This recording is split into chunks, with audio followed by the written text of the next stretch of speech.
அதை பத்தியே ஒருத்தவங்க கேள்வி கேட்டிருந்தாங்க. என்னன்னா நியூமராலஜி அண்ட் ஜாதகத்துக்கு இது ரெண்டுத்துக்குமே வந்து சம்பந்தம் இருக்கா அப்படின்ற மாதிரி கேட்டேன். ஆக்சுவலா இப்ப நீங்க போட்டதுல பாதி தெரிஞ்சிருச்சு, இருந்தாலும் சரி ஓகே. ஏதாவது ஒரு எக்ஸாம்பிள் டேட் ஆஃப் பர்த் இருக்கா?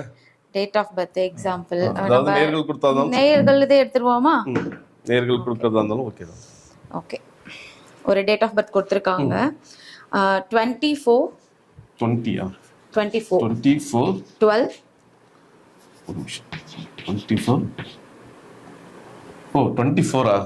ஓகே 24 நீங்க 20 இந்த மந்த் 4 நினைச்சிட்டீங்க. Okay 24 12 1985 85 okay. இப்போ பாருங்க, இவங்க வந்து ஒரு டேட் ஆஃப் பர்த் கொடுத்துருக்காங்க 2-4-1-2-1-9-8-5 சொல்லிட்டு, சரியா? இது வந்து அவங்களுக்கு பொறுத்தளவுக்கு டேட் ஆஃப் பர்த். இது நமக்கு பொறுத்தளவுக்கு இது வந்து ஒரு கிரகம். முதல்ல வந்து 2ஆம் நம்பர் வந்து சந்திரனாகவும், 4ஆம் நம்பர் வந்து நம்ம ராகுவாகவும், 1ஆம் நம்பர் சூரியனாகவும், 2ஆம் நம்பர் சந்திரனாகவும், அப்புறம் 1ஆம் நம்பர் சூரியனாகவும், 9ஆம் நம்பர் செவ்வாயாகவும், 8ஆம் நம்பர் சனி பகவானாகவும், 5ஆம் நம்பர் புதனாகவும் எடுத்துக்கிறோம், சரிங்களா?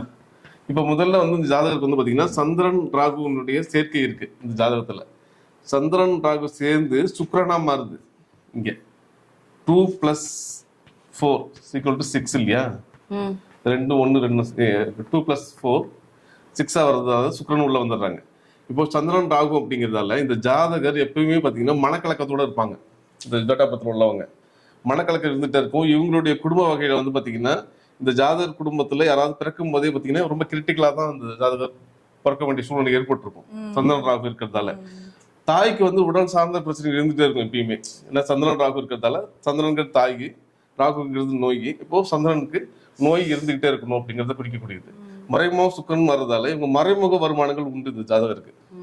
ஏன்னா சுக்கிரன் உள்ள வர்றதால மறைமுகமா லாபங்கள் இருக்கும், சரிங்களா? அப்போ மனநிலை வந்து ஜாதகருக்கு சரியான மனநிலை, ஒரு தெளிவான முடிவுகள் இருக்கக்கூடிய சூழ்நிலை இங்க இருக்காது இந்த ஜாதகருக்கு. இந்த இந்த நியூமராலஜி சம்பந்தப்பட்டது.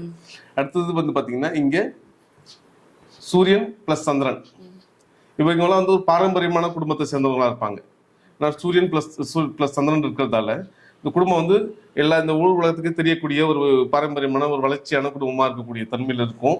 இவங்களுடைய இந்த நேர்மை, நியாயம்லாம் இருக்கு இல்லையா, அந்த மாதிரி விஷயங்கள இந்த குடும்பங்கள் மதிச்சு நடக்கக்கூடியதா இருப்பாங்க.